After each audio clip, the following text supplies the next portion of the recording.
Capítulo 39. Docenas de millares de hombres vestidos con distintos uniformes yacían muertos en las más distintas posturas en los campos, propiedad del señor Davidov y de los campesinos de la corona, en aquellos campos y en aquellos prados donde, durante muchos siglos, los campesinos de Borodino, Gorki, Shevardino, Simenovskoye recolectaban sus cosechas y llevaban a pastar sus rebaños. En las ambulancias la hierba y la tierra estaban empapadas de sangre y una multitud de heridos y de soldados de diversas armas, con caras de espanto, regresaban a Mojaico, a Baliuevo. Otros muchos, hambrientos, rendidos de fatiga, se dejaban conducir maquinalmente por sus jefes, mientras los restantes continuaban en sus puestos sin dejar de disparar. Por todos aquellos campos antes tan alegres y tan risueños, las bayonetas y la humareda brillante al sol de la mañana se confundían con la niebla, la humedad y el hedor agrio de la pólvora y de la sangre. Unas nubes se habían acumulado sobre el campo de batalla y una ligera llovizna comenzaba a caer sobre los muertos y los heridos y sobre los soldados rendidos, extenuados, como si quisiera indicarles que debían cesar en su empeño de matarse, que debían sosegarse y pensar en lo que hacían. Los hombres de uno y otro ejército, fatigados y hambrientos, empezaban ya a dudar de si debían seguir matándose. En todas las caras se observaba la vacilación y cada uno de ellos se hacía esta pregunta: ¿por qué? ¿Por qué de matar y exponerme a que me maten? Matad si queréis, haced lo que os parezca. Yo no, yo ya tengo bastante. Al atardecer, este era el pensamiento de todos aquellos hombres. Todos ellos podían en cualquier momento sentir horror de lo que estaban haciendo, abandonarlo todo y huir. Pero a pesar de que al final de la batalla todos sentían el horror de sus actos y a pesar de que hubieran estado muy satisfechos de poder detenerse, una fuerza incomprensible, misteriosa, seguía conteniéndolos y los artilleros, chorreando sudor por todos sus poros, sucios de pólvora y manchados de sangre, reducidos a una tercera parte, vacilando y jadeando de fatiga, continuaban transportando los proyectiles y los cargaban, apuntaban y encendían la mecha, y las balas volaban de un lado para otro con la misma crueldad de antes, destrozando millares de cuerpos humanos, y aquella otra obra horrible dirigida no por la voluntad de los hombres, sino por la voluntad de aquel que rige a los hombres y al mundo entero, continuaba cumpliéndose.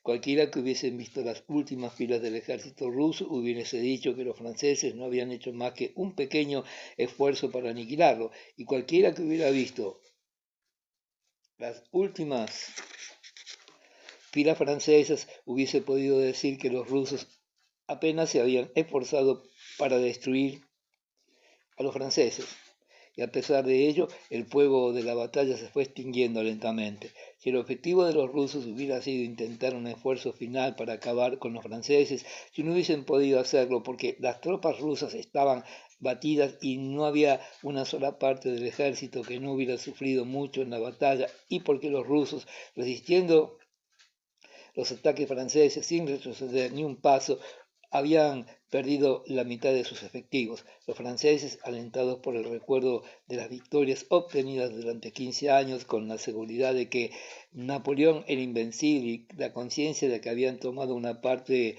del campo de batalla, que únicamente habían perdido una cuarta parte de sus hombres y que la guardia de 20.000 hombres estaba todavía intacta, hubieran podido intentar aquel esfuerzo. Los franceses, que esperaban al ejército ruso para desalojarlo de sus posiciones, tenían que hacerlo porque mientras los rusos les cerraran el paso de Moscú, el objetivo de Napoleón no estaba conseguido y todos sus esfuerzos y todas sus pérdidas eran inútiles. Sin embargo, los franceses no lo hicieron. Algunos historiadores dicen que Napoleón únicamente hubiera tenido que hacer entrar en acción a su vieja guardia para ganar la batalla. Decir lo que hubiera ocurrido si Napoleón hubiera cedido su vieja guardia es lo mismo que pretender saber lo que ocurriría si el año se convirtiese en primavera. Esto no es posible. Napoleón no cedió su guardia, no porque no quisiera cederla, sino porque no podía. Todos los generales, los oficiales y los soldados del ejército francés sabían que no podían hacerlo porque la moral del ejército no lo permitía. No era únicamente Napoleón quien experimentaba este sentimiento semejante a una pesadilla, cuando parece que el impulso de la mano decae impotente, sino que todos los generales y todos los soldados del ejército francés participaran o no en la contienda después de la experiencia de las batallas anteriores en las cuales el enemigo huía ante un esfuerzo 10 veces menor, experimentaban un sentimiento parecido al horror por el enemigo que, después de haber perdido la mitad de sus efectivos, seguía mostrándose tan peligroso al final de la batalla como al principio. La fuerza moral del ejército francés atacante se había agotado. Los rusos no obtuvieron en Borodino aquella victoria que se definía por unos trapos clavados en unos palos y que se llamaban banderas, y por el espacio en el cual se mantenían las tropas, pero obtuvieron una victoria moral, la victoria que convence al enemigo de la superioridad moral de su adversario y que les da idea de su propia debilidad. La invasión francesa, como una fiera rabiosa que ha recibido al huir una herida mortal, sentíase perdida, pero no podía detenerse, de la misma manera que el ejército 2 veces más débil no podía ceder. Después del golpe recibido, el ejército de Napoleón podía aún arrastrarse hasta Moscú, pero un nuevo esfuerzo del ejército ruso había de hacer que se muriera desangrándose por la herida mortal recibida en Borodino. El resultado directo de la batalla de Borodino fue la huida sin motivo de Napoleón de Moscú, el regreso por el viejo camino de Smolensk, la pérdida de un ejército de 500.000 hombres y la de la Francia napoleónica, sobre la cual en Borodino se abatió por primera vez la mano de un adversario moralmente más fuerte. 1ª parte del Rey Paz.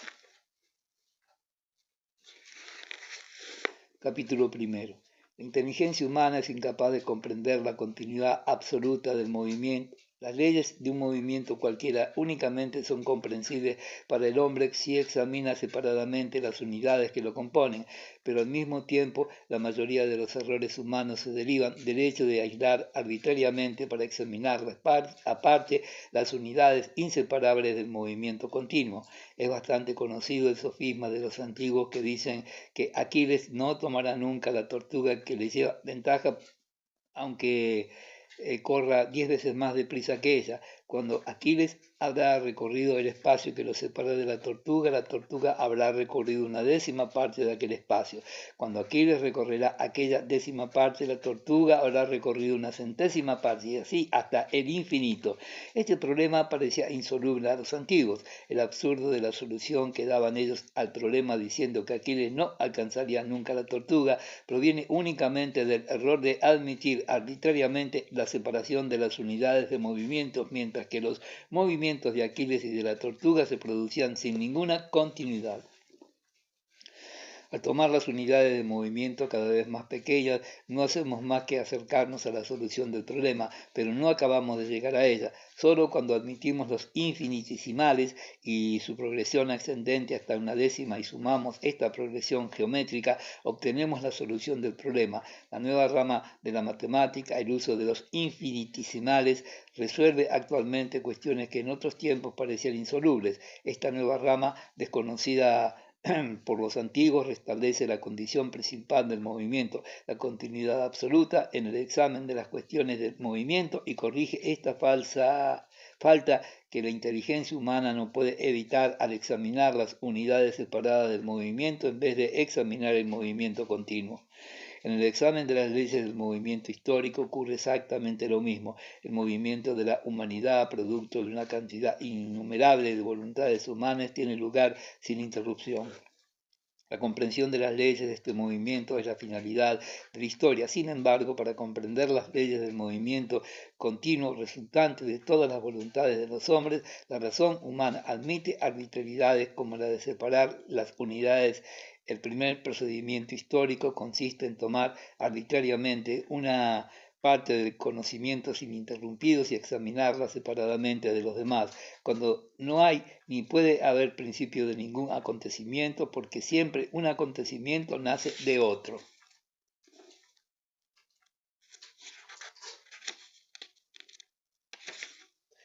El segundo procedimiento consiste en examinar los actos de un hombre, emperador o jefe, como resultante de la voluntad humana, mientras que este resultado no se expresa nunca dentro de la actividad de un personaje histórico tomado separadamente. La ciencia histórica en su evolución acepta siempre unidades cada vez más pequeñas para sus investigaciones y por esto se acerca cada vez más a la realidad, pero por pequeñas que sean las unidades que la historia pone a su consideración, el hecho de separarlas, de admitir el principio de un fenómeno cualquiera, de ver expresadas las voluntades de todos los hombres en la actividad de un solo personaje, ha de producir inevitablemente el error. Bajo el más pequeño esfuerzo de la crítica, cada una de las conclusiones de la historia se deshace en polvo y no deja nada atrás de sí, únicamente porque la crítica escoge como medida de observación una unidad más grande o más pequeña, cosa a la que tiene perfecto derecho, puesto que la unidad histórica es arbitraria siempre, solo tomando para nuestra observación la unidad infinitamente pequeña, la diferencia de la historia, es decir, las aspiraciones uniformes de los hombres y adquiriendo el arte de ingresar, uniendo la suma de estos infinitesimales, podemos esperar comprender las leyes de la historia. Los 15 primeros años del siglo XIX presentan en Europa un inusitado movimiento de millones de hombres. Todos abandonan sus ocupaciones habituales, se lanzan de un lado a otro de Europa, saquean, se matan, triunfan, se desesperan y toda la marcha de la vida se modifica durante unos cuantos años y presenta un movimiento que aumenta momentáneamente para luego decrecer. ¿Cuál fue la causa de este movimiento y qué leyes lo produjeron?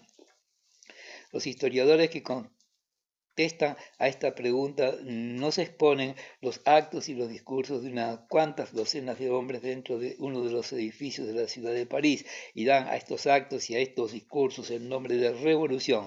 Después nos dan la biografía detallada de Napoleón y la de algunos hombres que le fueron hostiles o favorables. Hablan de la influencia que algunos de estos hombres ejercieron sobre los demás y dicen, he aquí por qué se produjo aquel movimiento y he aquí sus leyes.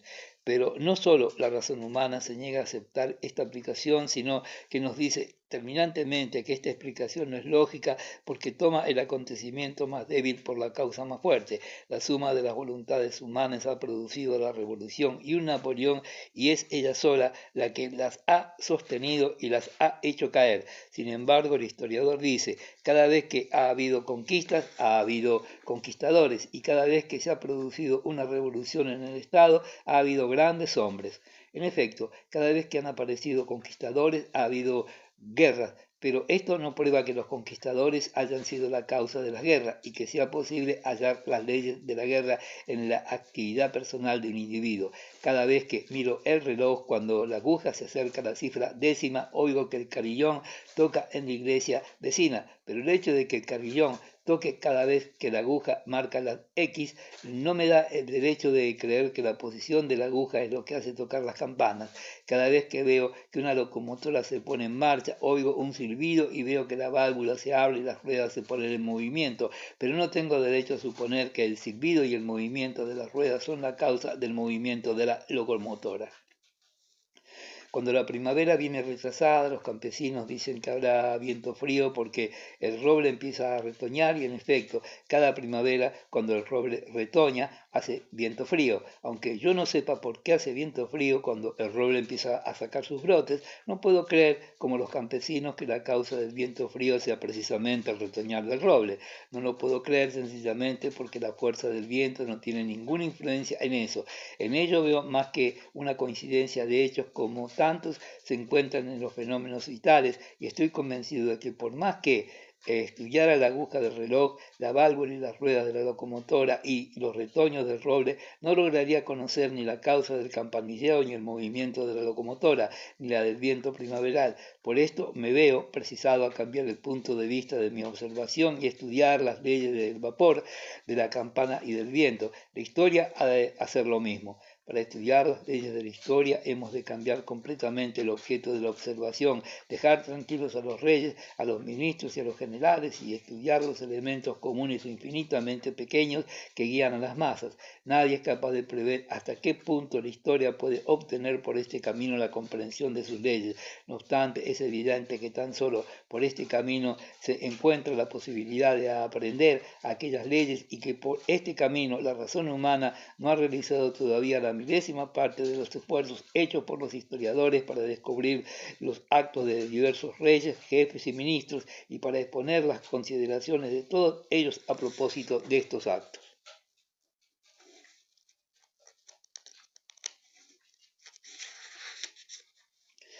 Capítulo segundo. Las Fuerzas Unidas de los Pueblos de Europa se lanzan impetuosamente contra Rusia. El ejército ruso y el pueblo retroceden evitando el choque hasta Smolensk y desde Smolensk hasta Borodino. El ejército francés, con una fuerza propulsiva siempre creciente, se lanza hacia Moscú, objetivo de sus movimientos. La fuerza de propulsión aumenta al acercarse al objetivo, de la misma manera que la velocidad de un cuerpo lanzado aumenta al acercarse al suelo. Detrás dejan los franceses millares de versas de un país hambriento y hostil. Delante tienen decenas de versas que los separan de su finalidad. Todos los soldados del ejército de Napoleón se dan cuenta de ello y la invasión sigue avanzando por la fuerza de la impulsión. En el ejército ruso, cuanto más se acentúa la retirada, más aumenta la cólera contra el enemigo. Con la retirada, este odio se va concentrando y aumentando. El choque tiene lugar en Borodino. Ninguno de los dos ejércitos quiere ceder. Sin embargo, el ejército ruso inmediatamente después del choque prosigue su retirada tan fatalmente como retrocede una vara que choca contra otra vara disparada con más fuerza. Con la misma fatalidad, la bala de la invasión lanzada a una velocidad enorme, aunque haya perdido toda su fuerza en el choque, sigue corriendo aún durante algún tiempo.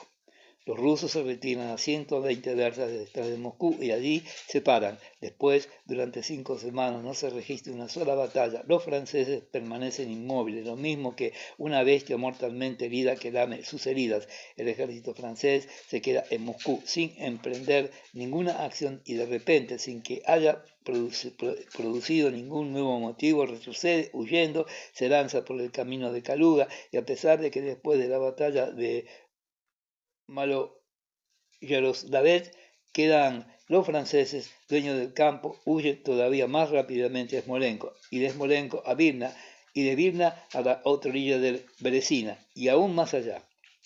La tarde del 26 de agosto, Kutuzov y todo el ejército ruso estaban convencido de que la batalla de Borodino había sido ganada. El mismo Kutuzov se lo comunicó así por escrito al emperador. El generalísimo ordenó a su ejército que se preparara para otra batalla para acabar con el enemigo, no porque quisiera engañar a nadie, sino porque creía firmemente que el enemigo estaba vencido, igual como lo creían todos los que habían tomado parte en la batalla. Aquella misma tarde, sin embargo, y al día siguiente, las noticias recibidas en el cuartel general acusaron una cantidad inaudita de pérdidas. Se había perdido la mitad del ejército. La batalla se hacía materialmente imposible. No se podía dar otra batalla cuando todavía no se sabía todo lo ocurrido, cuando los heridos no habían sido aún retirados, ni contados los muertos, ni completadas las municiones, cuando aún los jefes muertos no habían sido sustituidos y cuando los soldados no habían comido ni bebido todavía. Al mismo tiempo, inmediatamente después de la batalla, el ejército francés, por aquella fuerza propulsiva del movimiento que aumenta en relación inversa a la raíz cuadrada de las distancias, se lanzó sobre el ejército ruso. Kutuzov quería atacar a toda costa al día siguiente y el ejército también lo quería, pero para atacar no basta quererlo, hacía falta una posibilidad y esta posibilidad no existía. Era necesario retroceder una etapa después de otra y otra, hasta que por último, cuando el ejército se encontrara cerca de Moscú, como el estado de las cosas exigía que los franceses entrasen en la capital, se retrocedió más y se entregó Moscú al enemigo. Para los hombres que suelen pensar que los planes de guerra y las batallas los preparan los jefes de la misma manera que nosotros, sentados en nuestro cuarto de trabajo y con la pluma en la mano, decidimos sobre un mapa lo que haríamos en tal o cual ocasión, resultan lógicas y naturales las preguntas que se han hecho muchos historiadores. ¿Por qué Kutuzov durante la retirada no obró de esta o de otra manera? ¿Por qué no ocupó la posición de Fili? ¿Por qué no retrocedió enseguida por la carretera de Kaluga abandonando Moscú? Los hombres que piensan así olvidan o ignoran las condiciones inevitables en las cuales se ejerce siempre la actividad de un general en jefe. La actividad de un jefe no se parece en nada a la que nosotros imaginamos, sentados en nuestro despacho y analizando un mapa de campaña cualquiera con una cierta cantidad de tropas por una parte y por la otra en un país conocido y empezando nuestros cálculos a partir y de un momento determinado. El general en jefe no se encuentra nunca en las condiciones del principio de un acontecimiento cualquiera, en las cuales nosotros creemos ver siempre la razón de aquel. El general jefe se encuentra siempre en medio de una serie agitada de acontecimientos en una forma que nunca puede darse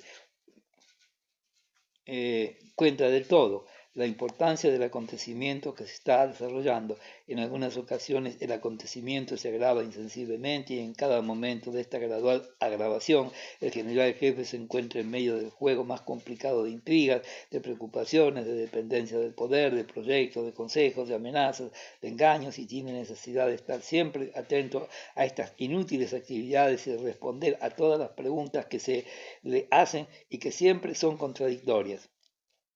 Los sabios de la táctica nos dicen muy seriamente que Kutuzov, antes de llegar a Fili, hubiera debido encaminar sus tropas hacia la carretera de Kaluga y que incluso alguien le propuso este plan. En los momentos difíciles ya hemos visto que el general jefe no hacía caso de ningún proyecto. Sobre su mesa tenía docenas de planes y cada uno de ellos basado desde luego en las leyes más indiscutibles de la estrategia y de la táctica. Se contradecía completamente con las demás. Parece que el general jefe no tenía nada más que hacer que echar mano de uno de aquellos proyectos, pero ni eso podía hacer. Los acontecimientos no esperan. Supongamos, por ejemplo, que el día 28 recibiera la proposición de pasar por la carretera de Kaluga. Aquel mismo día recibió, cuando estaba pensando si le convenía aceptar aquella proposición, al ayudante de campo Miloradovich, que le preguntó de parte de su jefe si debía entablar una acción inmediata contra los franceses o si tenía que retroceder.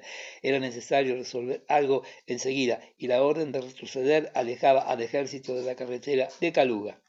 Después del ayudante de campo, Kutuzov recibió al jefe de que fue a preguntarle si podía ordenar el traslado de los heridos y a un enviado especial de San Petersburgo que le llevó una carta del emperador que no admitía la posibilidad de abandonar Moscú y a su rival, aquel que intrigaba contra él, que le propuso otro proyecto diametralmente opuesto al plan de salida por la carretera de Kaluga.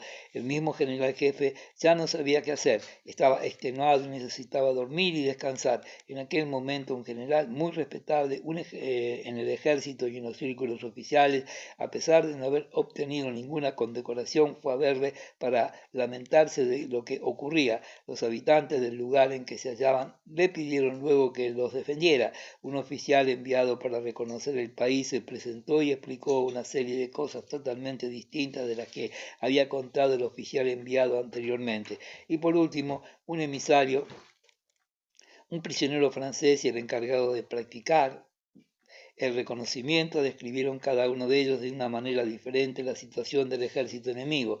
Los hombres que no conocen o que no comprenden las condiciones necesarias de la actividad de un general jefe no se explican la situación del ejército en Fili y suponen que Kutuzov podía resolver el día 1 de septiembre con una absoluta libertad de acción si se debía abandonar o defender Moscú. ¿Acaso se podía hacer esta pregunta cuando el ejército ruso se hallaba a 5 versas de la capital? ¿En qué momento fue decidida aquella cuestión? Lo fue en Drissa y en Smolensk y de una manera terrible el día 24 de agosto en Shevardino, el día 26 en Morondino y luego a cada día, a cada hora, a cada instante durante la retirada desde Borodino hasta Fili. Capítulo 3. Cuando Ermolov, enviado por el generalísimo para inspeccionar la posición, dijo a Kutuzov que no había manera de batirse y que era preciso retroceder, Kutuzov lo miró silenciosamente. «Dame la mano», dijo después tomándosela para tomarle el pulso. «Tú no estás bien, no sabes lo que dices». Kutuzov no podía comprender que se abandonara Moscú sin batirse. A 6 versas de la muralla de Dorogomilovo, delante del cerro de Poklomaya, Kutuzov se apeó de su coche y se sentó en un banco cerca de la carretera. Varios generales lo rodearon. El conde Rostopchin, que acababa de llegar de Moscú, se unió a ellos. Aquella brillante comitiva dividida en grupos hablaba de las ventajas y de las desventajas de la posición, de la situación de las tropas, de los planes que podían ser llevados a la práctica, del estado de Moscú y en general de todas las cuestiones militares. Todos comprendían aunque no hubieran sido convocados con este objeto y aunque nadie lo dijera, que aquella reunión era un consejo de guerra. Las conversaciones no se apartaban del dominio de las cuestiones generales,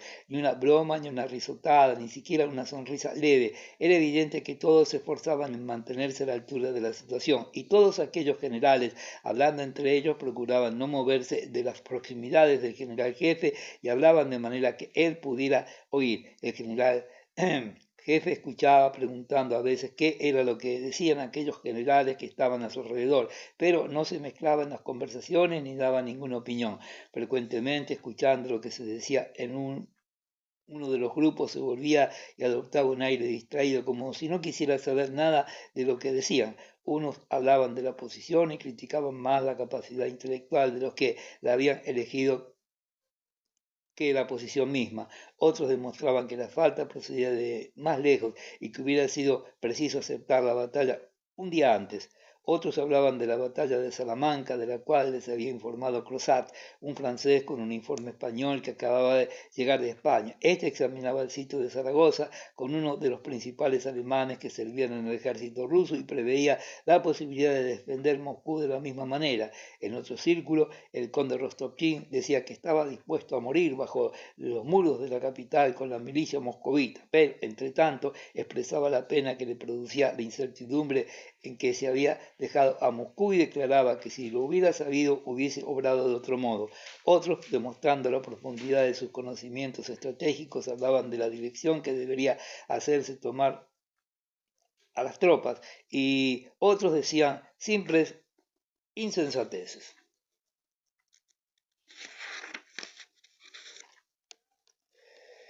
En el semblante de Kutuzov se reflejaba cada vez mayor tristeza y una preocupación más honda. En todas aquellas conversaciones no veía más que una cosa, que no había ninguna posibilidad material de defender Moscú. Es decir, que si se encontraba un generalísimo lo suficientemente loco como para dar la orden de entablar la batalla, se produciría una perturbación tan grande que la batalla no podría ni siquiera ser iniciada. No podía librarse de aquella lucha porque todos los jefes superiores no solo opinaban que la situación era insostenible, sino que en sus conversaciones únicamente discutían lo que ocurriría después del abandono indiscutible de aquella posición. ¿Cómo era posible, pues, que aquellos jefes pudieran conducir a sus hombres a un campo de batalla con ellos mismos, que ellos mismos juzgaban indefendible?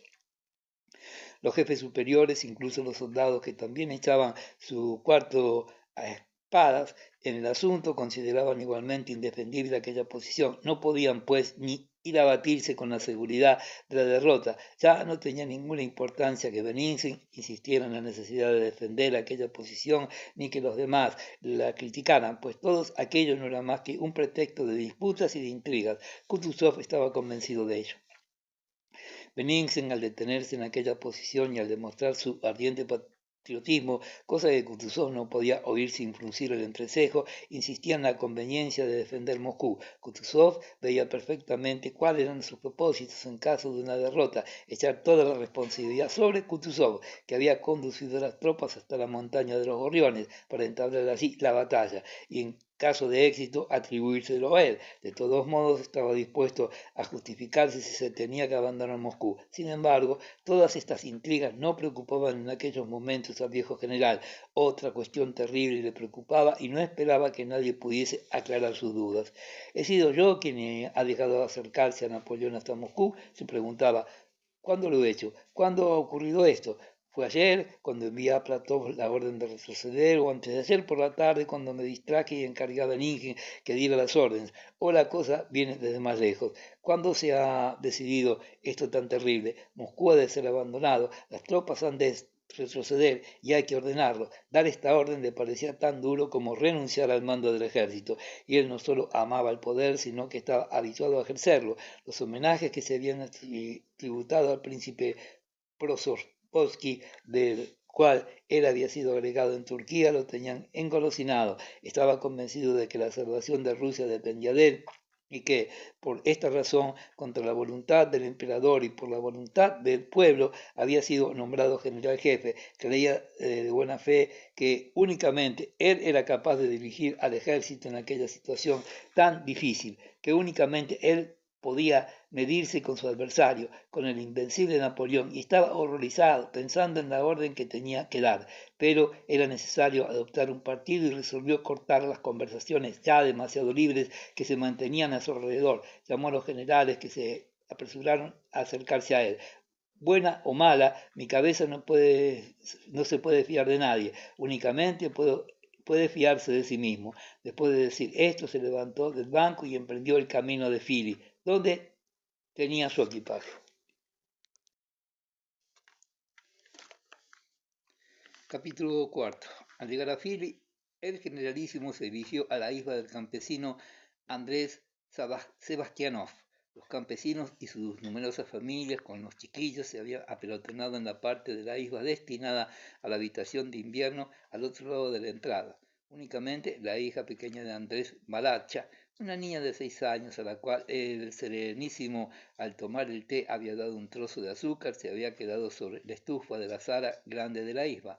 Malacha, tímida y alegre, observaba desde la estufa las caras, los uniformes y las condecoraciones de los generales que entraban unos detrás de otros y se instalaban en los amplios blancos, colocados en un rincón debajo del ícono. El abuelo, como Malacha llamaba mentalmente a Kutuzov, estaba sentado sobre un rincón oscuro detrás de la estufa, materialmente hundido en una silla plegable. Tosía continuamente y se arreglaba el cuello del uniforme que, a pesar de estar desabrochado, parecía estorbarle. Los generales que iban entrando se acercaban a él y él les estrechaba la mano haciendo una inclinación de cabeza. El ayudante de campo del generalísimo Kaisairov quiso correr la cortina de la ventana que Kutuzov tenía enfrente, pero el general hizo un gesto de impaciencia con la mano a Kaisairov. Comprendió que el Serenísimo no quería que le vieran la cara. Alrededor de la rústica mesa de pino, llena de mapas, planos, lápices y papeles, se reunieron tantos generales que los asistentes tuvieron que traer más bancos. Los que habían llegado últimamente se sentaron en ellos. Eran Ermolov, Kazairov y Toll. Barclay de Tolly estaba sentado debajo de los íconos. A las 2 se declaró abierta la sesión del Consejo en la amplia y confortable isba. Barclay de Tolly permanecía rígido con la cruz de San Jorge colgada del cuello, con la cara pálida y enfermiza y con la frente alta que le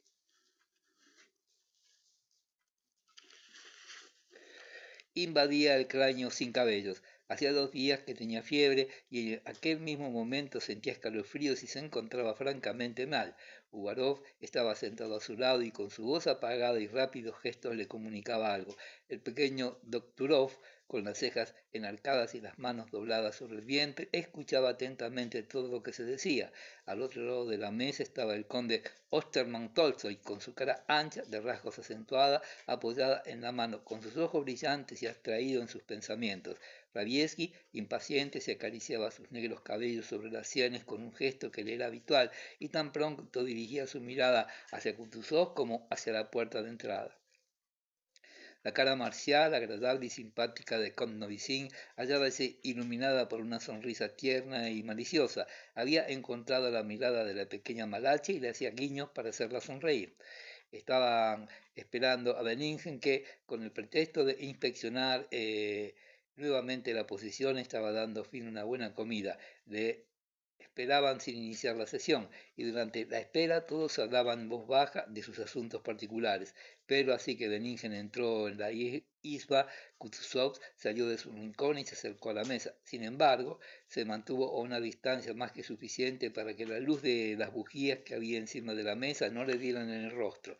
Benningen abrió la sesión preguntando si había que abandonar sin combatir la antigua y santa capital de Rusia, o bien si se había que defenderla. Todas las caras se ensombrecieron y todos los ojos fijaron en Kutuzov, que seguía tosiendo, descontento. Malacha también miraba al abuelo, hallábanse muy cerca de él y veía perfectamente la expresión de su semblante, parecía que fuera a llorar. Esto, no obstante, duró únicamente un momento.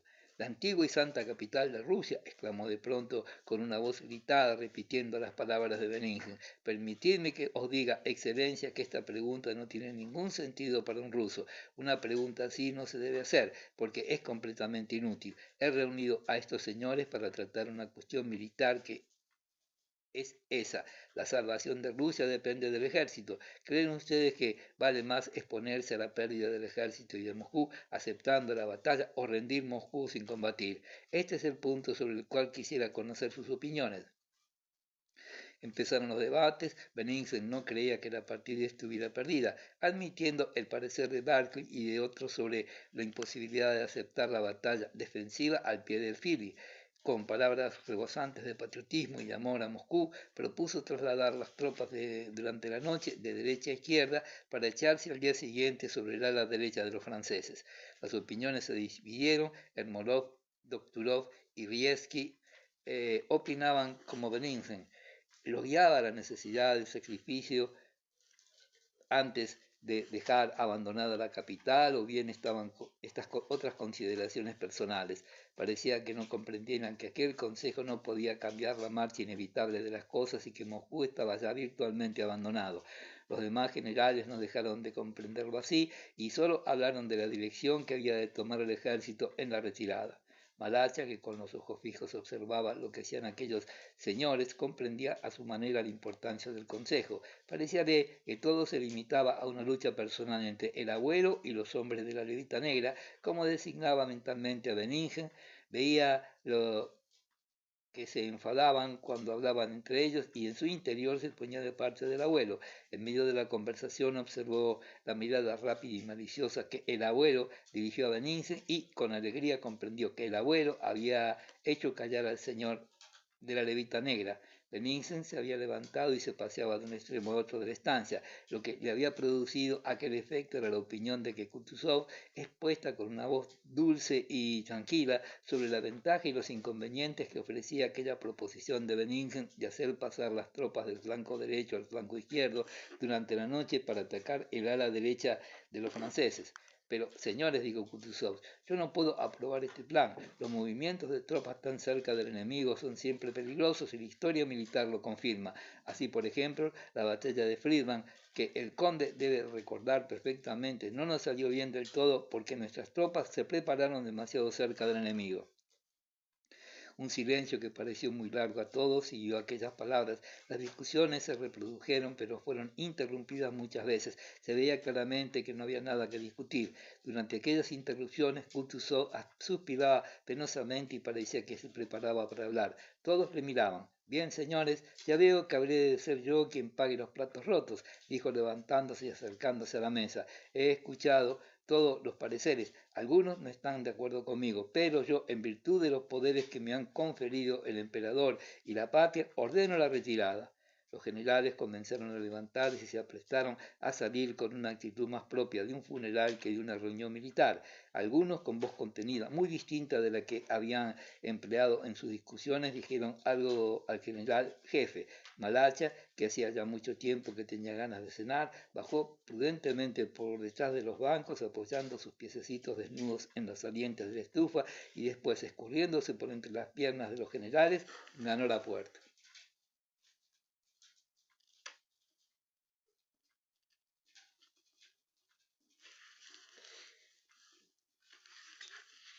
Kutuzov, después de haberse despedido de todos los presentes, se sentó y permaneció un buen rato acodado sobre la mesa, pensando siempre en la misma pregunta terrible. ¿Cuándo se ha decidido, pues, el abandono de Moscú? ¿Cuándo ha ocurrido esto que hace fatal el abandono? ¿Quién es el culpable? Esto sí que no me lo esperaba, dijo a su ayudante de campo, Schneider, que se reunió con él un poco más tarde. Esto sí que no me lo esperaba, nunca lo hubiera creído. Vuestra Alteza necesita descansar, murmuró Schneider. No, comerán carne de caballo como los turcos, exclamó Kutuzov sin contestar, dando un fuerte puñetazo sobre la mesa. La comerán o poco he de poder. Capítulo quinto. Rostopchin, el hombre que parece como promotor de la evacuación de Moscú y su incendio, un acontecimiento mucho más grave que la retirada del ejército sin combatir, obró de una manera muy distinta a la de Kutuzov en aquellas circunstancias. Aquel acontecimiento, el abandono de Moscú incendiado, era tan inevitable como la retirada de las tropas más allá de Moscú sin entablar ninguna batalla después de la de Borodino. Cada uno de los ciudadanos rusos, no por reflexión lógica, sino guiándose únicamente por un instinto que todos tenemos y que tenían ya nuestros padres podía predecir lo que ocurrió.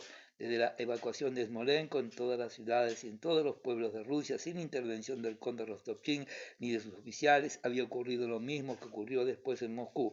El pueblo esperaba tranquilamente al enemigo, no se sublevaba, no se agitaba, no destrozaba a nadie y esperaba calmosamente su destino, convencido de su capacidad para decidir lo que había de hacer en los momentos más difíciles. Y tan pronto como el enemigo se acercaba, los habitantes más ricos se iban y quedaban los más pobres, que destruían e incendiaban lo que había quedado. Todos los rusos estaban plenamente convencidos de que esto mismo ocurriría en todas partes, y esta convicción, unida al presentimiento de que Moscú sería tomado por los franceses, se había extendido por la sociedad moscovita el año 1812. Los que durante el mes de julio y a principios de agosto se marcharon de la ciudad demostraron que esperaban estos acontecimientos. Los que se fueron llevándose al abandonar sus casas todo lo que podían y la mitad de los bienes lo hicieron por ese patriotismo latente que no se expresa con frases ni con el sacrificio de sus hijos por la salvación de la patria u otras acciones antinaturales, sino que lo expresaron de una manera sencilla, insensible, natural y a entender, y por esto dio excelentes resultados. Rostopchín en sus carteles daba a entender que era vergonzoso huir del peligro y que eran unos cobardes los que abandonaban Moscú, pero ellos, aún sintiendo la vergüenza de su cobardía, huían adivinando lo que era necesario hacer. ¿Por qué se marchaban? No es de suponer que Rostopchín los asustara con el relato de los horrores que Napoleón cometía en las tierras conquistadas. Los que se marcharon primero fueron los ricos, los que sabían muy bien que Viena y Berlín habían quedado intactos y que allí, durante la ocupación napoleónica, los habitantes pasaban un tiempo muy divertido con los franceses, a los cuales los rusos, especialmente las señoras, consideraban mucho. Se iban porque los rusos no podían preguntarse si en Moscú lo pasarían bien o mal bajo el dominio de los franceses. Era imposible quedarse bajo aquella dominación. Antes de la batalla de Borodino ya se marchaban y aún se marcharon más deprisa después de aquella batalla, a pesar de los llamamientos que se hacían para la defensa de la capital, a pesar de la declaración del gobernador de Moscú que proponía la celebración de rogativas a la Santa Madre Ilerskaya y el alistamiento para ir a combatir al enemigo, y a pesar de los datos que habían de exterminar a los franceses, y a pesar de todas las imbecilidades que Rostopchín escribía en sus carteles, sabían que el que tenía que batirse era el ejército y que si el ejército no lograba contener a los franceses, no sería ciertamente ni las señoritas ni los criados los que irían a luchar contra Napoleón en las tres montañas. Sabían también que era preciso huir a pesar de la pena que les producía abandonar sus bienes, y se marchaban sin pensar en la importancia majestuosa de aquella capital grande y rica, abandonada por sus habitantes y destinada evidentemente al incendio, porque no entraba en los cálculos del pueblo ruso abstenerse de quemar y destruir sus casas abandonadas. Todos se iban por propio impulso a la vez, y el hecho de que se marcharan constituía el acontecimiento más memorable que por espacio de mucho tiempo habrá de ser la mayor gloria del pueblo ruso. Aquella señora que el mes de junio huía de Moscú con sus negros y sus bufones para irse a sus fincas de Saratov, diciendo que ella no quería ser una criada de Bonaparte, y con el temor de ser detenida por orden del conde Rostopchín, realizaba simplemente la gran obra que había de salvar a Rusia. Y el conde Rostopchín, que tan pronto censuraba a los que huían como ordenaba que se marchasen todas las cancillerías, que unas veces distribuía entre el pueblo embriagado armas que no habían de servir para nada, y otras sacaba imágenes por las calles y prohibía después al metropolitano Agustín que permitiera que fueran sacadas las reliquias y los íconos, que se incautaba de todos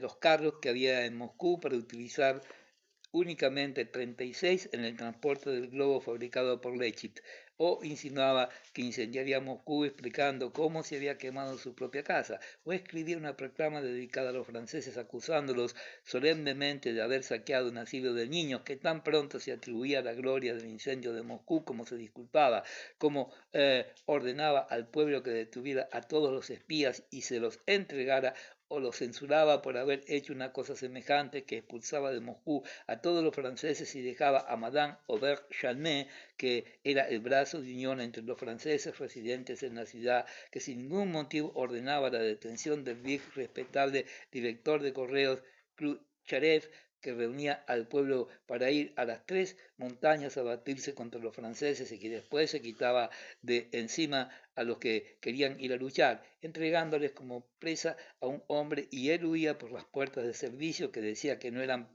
capaz de soportar las desdichas de Moscú, y que luego escribía en los álbumes versos franceses referentes a su participación en aquel asunto. Aquel hombre no comprendía la importancia del acontecimiento que se realizaba, pero quería hacer algo para asombrar a la gente, representar un papel cualquiera, patriótico o heroico, y se divertía como un chico con el acontecimiento formidable y fatal de la evacuación y del incendio de Moscú, y con sus manos débiles tan pronto intentaba infundir valor a los que querían huir, como contener la enorme riada del pueblo que se lo llevaba con él. Capítulo sexto. Al regresar de Vilna a San Petersburgo con la corte, Elena se encontró en una situación difícil. En San Petersburgo gozaba de la protección particular de un personaje que ocupaba uno de los lugares más importantes del Estado. En Vilna había intimado con un joven príncipe extranjero. Cuando volvió a San Petersburgo, se encontró con el príncipe y con el personaje dispuestos a mantener sus derechos, y a Elena se le planteó el problema de conservar las relaciones íntimas con los dos sin disgustar a ningún otro. Esto, que hubiera podido parecer difícil, por no decir imposible, a otra mujer, no hizo vacilar ni un momento a la condesa de Zhukov, que ciertamente no había adquirido en vano la reputación de una mujer superior. Disimular y procurar salir del paso con astucia era estropearlo todo y reconocerse culpable. Elena, por el contrario, como una persona verdaderamente fuerte que consigue todo lo que quiere, se situó valientemente en su puesto, invocando su derecho en el que creía firmemente, y logró dar la sensación de que la única que tenía razón era ella. La primera vez que el príncipe extranjero se permitió hacerle algunos reproches, ella, levantando orgullosamente su hermosa cabeza, le volvió la espalda y le dijo: «He aquí el egoísmo y la crueldad de los hombres. Me lo esperaba. La mujer se sacrifica por vosotros, sufre, y esta es la recompensa. ¿Qué derecho tiene vuestra Alteza para pedirme cuentas de mis amistades y mis afectos? Es un hombre que ha sido para mí más que un padre». El joven príncipe quiso decir algo, pero Elena, oponiéndosele con firmeza, no le dejó hablar.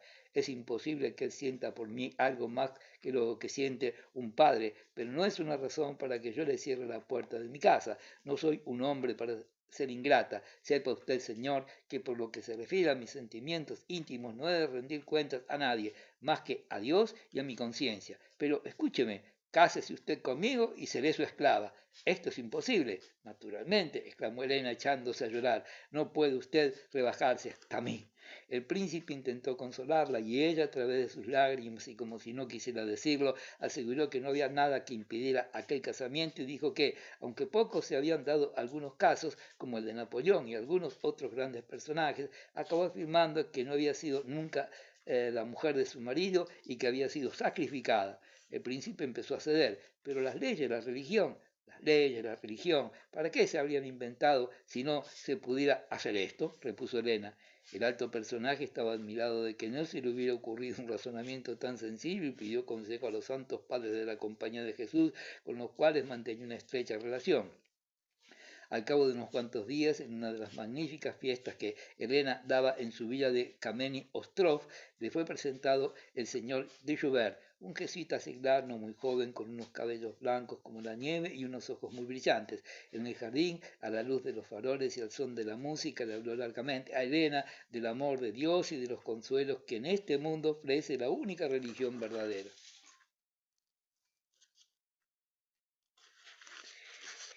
Elena llegó a emocionarse, y muchas veces sus ojos, lo mismo que los del señor de Joubert, se llenaron de lágrimas, y su voz se hizo temblorosa. Un caballero se acercó a invitar a Elena a bailar y puso fin a la conversación con su futuro director espiritual. Al día siguiente, el señor de Joubert fue a visitar a Elena, y desde aquel día se convirtió en nacido de la casa. Un día acompañó a la condesa a la iglesia católica, y Elena cayó de rodillas ante un altar. Un francés de mediana edad, muy distinguido, le puso la mano sobre la cabeza, y ella misma, contaba después que había sentido como un soplo de aire fresco que le penetraba en el alma. Enseguida le presentaron un religioso que le confesó y la absolvió. De más tarde, Elena supo con alegría que había entrado en la verdadera Iglesia Católica y que aquel mismo día el Papa se había informado. Durante aquel tiempo, todo lo que ocurrió a su alrededor con motivo de su conversión, toda la atención que le dedicaban a aquellas personas tan inteligentes que se expresaban en una forma tan agradable y tan refinada, el sentirse pura como una paloma, aquellos días llevaba un vestido blanco con lazos azules, todo aquello le produjo un placer enorme, pero a pesar de este placer no dejó de traslucir ni un momento sus intenciones y como ocurre siempre en los asuntos en que la malicia y la picardía juegan un papel, demostró que era una rusa capaz de pegársela al más inteligente, comprendiendo que el objeto de todas aquellas palabras y de todas aquellas gestiones era esencialmente interesado, porque ya se le habían hecho algunas alusiones antes de soltar prenda, insistió en pasar por todas las operaciones que pudieron libertarla de su marido. Para ella, la importancia de cualquier religión consistía en satisfacer los deseos humanos, aunque hubiera que observar algunas conveniencias, y con este fin en una conversación que con su director espiritual exigió de una manera apremiante que le dijera hasta qué punto estaba ligada por el matrimonio. Estaban sentados los dos cerca de la ventana, caía la tarde y el perfume de las flores del jardín penetraba hasta la habitación. Elena llevaba un vestido blanco de una tela muy transparente por el pecho y los brazos. Su interlocutor con una barba ancha, bien cortada, una charla decidida y agradable, con las manos puestas con unción sobre las rodillas, estaba sentado al lado de Elena y con una sonrisa ambigua la contemplaba admirando su belleza y exponía su opinión sobre la pregunta que la condesa le había dicho. Ella con una sonrisa inquieta miraba los cabellos rizados y las mejillas redondas y bien afeitadas de su director espiritual y seguía atentamente el giro de la conversación. El sacerdote, a pesar de la admiración que le producía la belleza de su interlocutora, no se apartaba de su objetivo. Ignorando la importancia de lo que usted decía, dijo, resaltando mucho el razonamiento, juró fidelidad a un hombre que, por su parte, entró en el matrimonio sin creer en su importancia religiosa, cometiendo con ello un sacrilegio. Este matrimonio no tiene el doble carácter que había de tener. No obstante, está usted obligada por unos votos. ¿Usted quiere romperlos? ¿Qué hace con eso? ¿Un pecado venial o un pecado mortal? Yo creo que un pecado venial porque cometió usted aquel acto sin mala idea. Si ahora, con el propósito y el fin de tener hijos, contrae usted otra unión, el pecado puede serle perdonado. La cuestión, sin embargo, vuelve a presentar dos aspectos. En primer lugar, pero Elena, que se fatigaba oyendo toda aquella argumentación, dijo de pronto con una sonrisa encantadora, yo creo que habiendo entrado en la verdadera religión no puedo de ningún modo considerarme ligada por lo que me impone una religión falsa. El director espiritual no pudo por menos de admirar la sencillez de aquella solución. Estaba muy satisfecho de los progresos rápidos, inesperados, de su discípula, pero no podía renunciar a sus argumentos preparados de antemano. Entendámonos, condesa, dijo con una sonrisa, y empezó a discutir los razonamientos de su hija espiritual. Capítulo séptimo. Elena comprendió que la cuestión era muy sencilla desde el punto de vista espiritual y que si sus consejeros le oponían obstáculos era porque no sabían cómo acogerían el asunto las autoridades laicas. Segura de eso, decidió predisponer en su favor a la sociedad. Provocó los celos del viejo personaje y le dijo lo mismo que había dicho al primer solicitante. Es decir, planteó la cuestión asegurando que la única manera de obtener algún derecho sobre ella era casándose. El viejo personaje al principio se quedó tan sorprendido con aquella proposición de matrimonio como se había quedado el otro pretendiente joven, puesto que existía un marido lleno de vida, pero cuando Elena le aseguró firmemente que era tan fácil casarse con ella como con una muchacha soltera, empezó a dejarse influenciar. Si Elena hubiera dejado entrever un asomo de vacilación, de avergonzamiento o de misterio, la cosa hubiera estado definitivamente perdida, pero no solo no hubo en todo ello el menor rastro de misterio ni de avergonzamiento, sino que, por el contrario, contó a sus íntimos, sin decir a todo San Petersburgo, con una gran inocencia, que el príncipe y el personaje importante le habían hecho una petición que ella los ella los amaba a los dos y que temía disgustar al uno o al otro. En San Petersburgo el rumor circuló y se extendió enseguida. No dijeron los comentaristas que Elena iba a divorciarse porque en este caso hubieran sido muchos los que le habrían vuelto la espalda, sino que la desventurada Elena se hallaba perpleja y no sabía con cuál de sus dos pretendientes casarse. Nadie se preguntó cómo sería posible aquello, sino cuál era el partido más ventajoso y cómo sería recibido en la corte aquel matrimonio. Ciertamente hubo algunos retrógrados que no supieron colocarse a la altura de la cuestión y que vieron en aquel proyecto la profanación del sacramento del matrimonio, pero eran pocos y se callaron. La mayoría se interesó por la felicidad de Elena y se preguntó qué elección era la más conveniente para ella, pero a nadie se le ocurrió preguntarse si estaba bien o mal pensar en casarse teniendo un marido lleno de vida, porque esta cuestión la daban por resuelta por personas más inteligentes, y dudar de la legalidad de la solución era exponerse a demostrar ignorancia y falta de tacto mundano. Únicamente María Dmitrievna Afrosimov, que aquel verano había ido a San Petersburgo a ver a uno de sus hijos, se permitió expresar netamente su opinión contraria a la de todo el mundo. Era un baile donde se hallaba María Dmitrievna, encontró a Elena y deteniéndola en medio de la sala, rodeada las dos de un silencio general, le dijo con voz ruda: «Veo que las mujeres se casan teniendo un marido vivo. Por lo visto te figuras que has inventado algo nuevo. ¿No te lo han dicho, pequeña, que esto es más viejo que el ir a pie? Esto se hace ya en todas partes». Y después de decir esto, María Dmitrievna se subió las mangas con su gesto habitual y atravesó la sala mirando a todos lados. A pesar de que en San Petersburgo se temía a María Dmitrievna, se la consideraba muy una excéntrica y por esto, de las palabras que pronunció, los comentaristas únicamente recogieron el tono duro y grosero y lo fueron explicando luego en voz baja, porque en aquel tono encontraban toda la sal de lo que había dicho. El príncipe Basilio, que desde hacía algún tiempo se olvidaba de lo que decía y repetía 100 veces lo mismo cada vez que se encontraba con su hija, le decía: «Elena, hemos de hablar. He tenido noticias de ciertos proyectos relativos a... Bueno, ya sabes lo que quiero decir. Pues bien, hija mía, mi corazón de padre se alegra al conocer. Has sufrido tanto, pero créeme, no te dejes influenciar por nadie más que por tu propio corazón. Eso es todo lo que quería decirte». Y disimulando su emoción, que era siempre la misma, acariciaba las mejillas de la hija y se alejaba. Bilibín, que mantenía su reputación de hombre espiritual y que era el amigo y desinteresado de Elena, uno de aquellos amigos que las mujeres brillantes siempre tienen a su alrededor y que no son nunca considerados como enamorado, un día en una conversación íntima expuso a Elena su opinión sobre aquel punto. «Escúchame, Bilibín, aconséjeme como si fuera su hermana. ¿Qué he de hacer? ¿Al cual de los dos debo elegir?». Y con su mano blanca, llena de anillos, tocó el brazo de su amigo. Bilibín arrugó la frente, esbozó una leve sonrisa y después de permanecer pensativo unos instantes dijo: «No me